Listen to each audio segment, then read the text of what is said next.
നമസ്കാരം. എല്ലാ ദിവസവും രാവിലെയുള്ള പ്രീ മാർക്കറ്റ് റിപ്പോർട്ടിലേക്ക് കടക്കാം. ഇന്നലെ നിഫ്റ്റി ഒരു 50 പോയിൻറ്റിൻ്റെ ഒരു ഇടിവാണ് രേഖപ്പെടുത്തിയത്. കഴിഞ്ഞ കുറേ ദിവസങ്ങളായിട്ട് വിദേശ ധനകാര്യ സ്ഥാപനങ്ങൾ ഇന്ത്യൻ മാർക്കറ്റിൽ ബൈയിങ് മോഡലായാണ് ഉണ്ടായിരുന്നത്. എന്നാൽ ഇന്നലെ അവർ കളം മാറ്റി ചവിട്ടി. ഇന്നലെ അവർ നെറ്റ് സെല്ലേഴ്സായിരുന്നു. 689 കോടി രൂപയ്ക്ക് വിദേശ ധനകാര്യ സ്ഥാപനങ്ങൾ ഇന്ത്യൻ മാർക്കറ്റിൽ സെല്ല് നടത്തി. ആഭ്യന്തര ധനകാര്യ സ്ഥാപനങ്ങൾ 2960 കോടി രൂപയുടെ ഹ്യൂജ് ബൈ നടത്തിയിട്ടുണ്ട്. എങ്കിലും എഫ്.ഐസിൻ്റെ ഭാഗത്തു നിന്നുള്ള ആ ഒരു സെല്ല്, ഏറെ നാളത്തെ ബൈക്ക് ശേഷമുള്ളൊരു സെല്ല്, അത് കുറച്ച് കോഷ്യസ് ആവേണ്ട ഒരു ഘട്ടം നമ്മൾ വന്നു. കാരണം ലോകത്തിലെ തന്നെ ഏറ്റവും വലിയ ഇൻവെസ്റ്ററായിട്ടുള്ള വാരൻ ബഫറ്റ്, അദ്ദേഹം അമേരിക്കൻ ബാങ്കിലുള്ള അദ്ദേഹത്തിൻ്റെ സ്റ്റേക്ക്, അദ്ദേഹത്തിൻ്റെ നിക്ഷേപം ഏകദേശം $7 ബില്യൺ ജൂലൈ മാസം മുതൽ അങ്ങ് സെല് ചെയ്തിട്ടുള്ളത്. കൂടാതെ ഇന്നലെ US നിന്ന് ജോബ്ലെസ് ക്ലെയിം ഡേറ്റ വന്നു. അത് 2,27,000 കുറഞ്ഞു. ഇന്ന് US നിന്ന് നോൺ ഫാം പേറോൾ ഡേറ്റ വരുന്നുണ്ട്. അപ്പോൾ ഈ രണ്ട് ഡേറ്റയും US മാർക്കറ്റിലെ ഏറ്റവും വലിയ സെപ്റ്റംബർ മാസത്തിലെ ഇൻട്രസ്റ്റ് റേറ്റ് കട്ടിനെ സംബന്ധിച്ചുള്ള തീരുമാനം എടുക്കാനായിട്ട് അവരെ മാറ്റി ചിന്തിച്ചേക്കാം, അല്ലെങ്കിൽ ബേസ് പോയിൻറ്റ് കുറച്ചേക്കാം. അങ്ങനെയുള്ള ഒരുപാട് അഭ്യൂഹങ്ങൾ, അതിനിടയിൽ യുഎസിലുള്ള ആദ്യ സാധ്യതകൾ, നല്ല കാര്യങ്ങളൊക്കെ നിലനിൽക്കുന്നുണ്ട്. എനിവേ നമ്മുടെ മാർക്കറ്റ് ഇന്നലെ ക്ലോസ് ചെയ്തതിന് ശേഷം US മാർക്കറ്റ് ഇടിവിലായിരുന്നു, യൂറോപ്യൻ മാർക്കറ്റ് ഇടിവിലായിരുന്നു. അതുകൊണ്ട് തന്നെ ഇപ്പോൾ ട്രേഡ് ചെയ്യുന്ന ഏഷ്യൻ മാർക്കറ്റ് ഇടിവിലാണ്. നിഫ്റ്റി സ്ലൈറ്റ്ലി നെഗറ്റീവ് സെൻറ്റിമെൻറ്റ്സ് കാണിക്കുന്നുണ്ട്. ഇതാണ് ഇപ്പോൾ ഉള്ള മാർക്കറ്റ് വൺ ലൈനിൽ നോക്കുമ്പോൾ. ഇനി നമുക്ക് ഏഷ്യൻ മാർക്കറ്റ് മിക്സഡാണ് വിത്ത് നെഗറ്റീവ് സെൻറ്റിമെൻറ്റ്സ്. ഇനി നമുക്ക് കുറച്ച് ഗ്ലോബൽ മാർക്കറ്റ് ഒന്ന് പരിശോധിക്കാം. ഗ്ലോബൽ മാർക്കറ്റിൽ ഏറ്റവും താഴെ കാണാം നാസ്ഡാക്ക് 42 പോയിൻറ്റ് ഫ്ലാറ്റ് ആയപ്പോൾ പോസിറ്റീവിൽ ക്ലോസ് ചെയ്തപ്പോൾ ഡോ 219 പോയിൻറ്റിൻ്റെ ഇടിവ് രേഖപ്പെടുത്തി, അഥവാ 0.5%.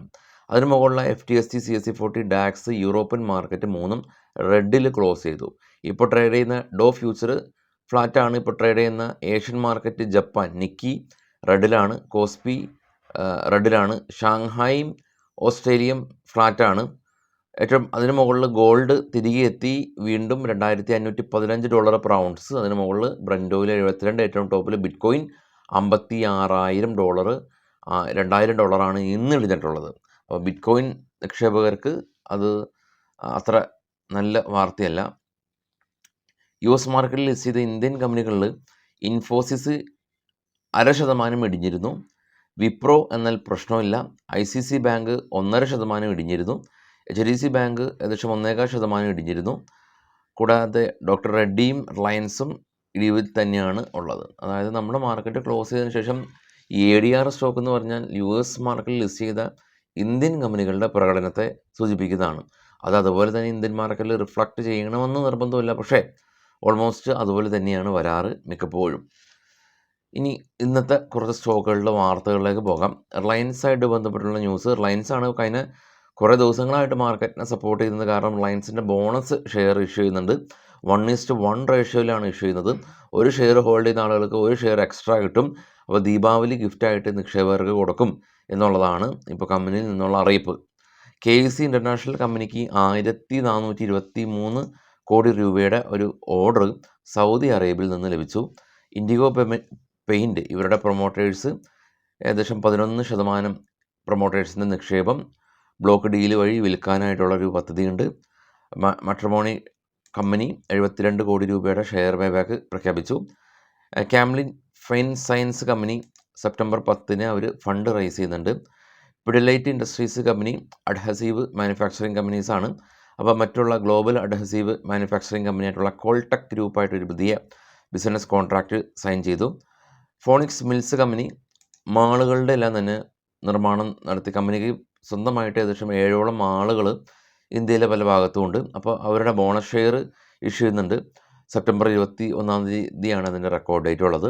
ശക്തി പമ്പിന് ഏകദേശം അവർക്കൊരു റീസെൻ്റായിട്ടുള്ളൊരു പേറ്റൻറ്റ് ഇന്ത്യൻ ഗവൺമെൻറ്റിൻ്റെ ഭാഗത്ത് ലഭിച്ചു. മിസ്റ്റർ ബെക്ടേഴ്സ് ഫുഡ് കമ്പനി 400 കോടി രൂപയുടെ ക്വാളിഫൈഡ് ഇൻസ്റ്റിറ്റ്യൂഷണൽ പ്ലേസ്മെൻറ്റ് അവർ ഇഷ്യൂ ചെയ്യുന്നുണ്ട്. EaseMyTrip company electrical bus നിർമ്മിക്കാനായിട്ട് കമ്പനി പദ്ധതിയിടുന്നു. നിക്ഷേപകർ ഓൾറെഡി തന്നെ കിട്ടി എന്ന് കമ്പനി അറിയിച്ചു. സ്പൈസ് ജെറ്റ് കമ്പനി പറഞ്ഞിരിക്കുന്നത്, സ്പൈസ് ജെറ്റ് കമ്പനിയല്ല, HSBC എന്ന് പറയുന്ന റേറ്റിംഗ് ഏജൻസി സ്പൈസ് ജെറ്റിനെ ഡൗൺഗ്രേഡ് ചെയ്തതായിട്ടുള്ള ന്യൂസ് ഉണ്ട്. ന്യൂക്ലിയസ് സോഫ്റ്റ്വെയർ കമ്പനി ഇവർ ഷെയർ ബൈബാക്ക് ചെയ്യുകയാണ്.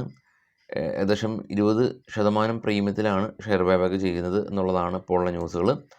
അപ്പോൾ ഇന്ന് സെൻസെക്സിൻ്റെ എക്സ്പയറിയാണ്. പല ആളുകളും വെള്ളിയാഴ്ച ദിവസം സെൻസെക്സിൽ ഹ്യൂജ് ലോസ് വരുത്താറുണ്ട്. അതായത് എല്ലാ ദിവസവും എക്സ്പയറി ആക്കി മാറ്റിയത് ചില തരം ട്രേഡേഴ്സിന് ഇത് വലിയ തോതിൽ സൃഷ്ടിക്കാറുണ്ട്. കാരണം ഈ ഇൻഡെക്സുകളുടെ ഉള്ള ഒരു പരിചയക്കുറവ്, അല്ലെങ്കിൽ ഓരോ ഇൻഡെക്സും എങ്ങനെയാണ് മൂവ് ചെയ്യുന്നത് എന്നുള്ളതിൻ്റെ ഒരു അറിവ് ശേഖരിക്കൽ പ്രോസസ്സ് ഡിലേ ചെയ്യുന്നത് കൊണ്ട്, അല്ലെങ്കിൽ അത് നടക്കാത്തത് കൊണ്ട് ചില ഇൻഡെക്സുകളിൽ വലിയ തോതിൽ ലോസ് വരാറുണ്ട്. നമുക്ക് പ്രധാനമായിട്ടും സ്ക്രീൻഷോട്ടുകൾ പല ആളുകളുടെ അടുത്തുനിന്ന് വരുന്നത് പ്രധാനമായിട്ടും സെൻസെക്സും പിന്നെ മിഡ് ക്യാപ്പ് നിഫ്റ്റി എന്ന് പറഞ്ഞൊരു ഇൻഡെക്സാണ്. മിഡ് ക്യാപ്പ് നിഫ്റ്റി ആക്ച്വലി അതിൻ്റെ എക്സ്പയറി തിങ്കളാഴ്ച ദിവസമാണ്. തിങ്കളാഴ്ച ദിവസം മിഡ് ക്യാപ്പ് നിഫ്റ്റിയേക്കാൾ വോളറ്റിലിറ്റി കുറവുള്ള, കുറച്ചും കൂടി സ്റ്റേബിൾ ആയിട്ടുള്ള ബാങ്ക് എക്സ് ഉണ്ട് എന്നിരിക്കെ മിഡ് ക്യാപ്പ് സ്റ്റോക്കുകൾ 20% വരെ റാലിയോ ഫോളോ, അതായത് അപ്പർ സർക്യൂട്ടോ ലോവർ സർക്യൂട്ടോ ചെയ്യാൻ സാധ്യതയുള്ള മിഡ് ക്യാപ്പ് നിഫ്റ്റീനെ നമ്മൾ ചൂസ് ചെയ്യുന്നത് അത് ബാങ്ക് എക്സിൽ ചൂസ് ചെയ്യുന്നതിനേക്കാൾ കുറച്ചും കൂടി ഉണ്ടാക്കാറുണ്ട്. അതായത് ബാങ്ക് എക്സിൽ എളുപ്പമാണെന്നല്ല ട്രേഡ് ചെയ്യുന്നത്, പക്ഷേ ബാങ്ക് എക്സും മിഡ് ക്യാപ്പും ആയിട്ട് കമ്പയർ ചെയ്യുമ്പോൾ മിഡ് ക്യാപ്പിനേക്കാൾ കുറച്ചുകൂടി ഈസി ബാങ്ക് എക്സിനായിരിക്കാം. അതുപോലെ തന്നെ സെൻസെക്സ് വെള്ളിയാഴ്ച ദിവസം വേറെ എക്സ്പയറി ഇല്ലാത്തതുകൊണ്ട് ചില ആളുകൾ സെൻസെക്സിൽ ട്രേഡ് ചെയ്യാറുണ്ട്. വെള്ളിയാഴ്ച ദിവസം 2 പ്രശ്നങ്ങളാണ് ഉള്ളത്. ഒന്ന്, 2 ദിവസം അവധിയിലേക്ക് മാർക്കറ്റ് പോവുകയാണ്. അപ്പോൾ അതുകൊണ്ട് നിക്ഷേപകരുടെ ഭാഗത്തുനിന്ന് ഒരു പ്രോഫിറ്റ് ബുക്കിംഗ് സാധ്യതകൾ നിലനിൽക്കുന്നുണ്ട്. പ്രോഫിറ്റ് ബുക്കിംഗ് ഉണ്ടാകാമെന്നല്ല ഞാൻ അർത്ഥമാക്കിയത്, പ്രോഫിറ്റ് ബുക്കിംഗ് സാധ്യതകൾ നിലനിൽക്കുന്നുണ്ടെന്നുള്ളതാണ്. അപ്പോൾ ആ ഒരു റിസ്ക് നിലനിൽക്കെ സെൻസെക്സ് എന്ന് പറയുന്നതിൻ്റെ സ്പോട്ട് നിഫ്റ്റി ട്രേഡ് ചെയ്യുന്നതിനേക്കാളും, അല്ലെങ്കിൽ നിഫ്റ്റിയുടെ സ്പോട്ട് ഉള്ളതിനേക്കാളും എത്രയോ മാറ്റങ്ങളാണ് അല്ലേ. നിഫ്റ്റി ഇപ്പോൾ 25,200 ഈ സെൻസെക്സ് 80,300. BSE എന്ന് പറയുന്ന ഒരു ഇൻഡെക്സിൻ്റെ BSE എന്ന് പറയുന്ന ഒരു എക്സ്ചേഞ്ചിൻ്റെ ഇൻഡെക്സ് ആണല്ലോ സെൻസെക്സ്.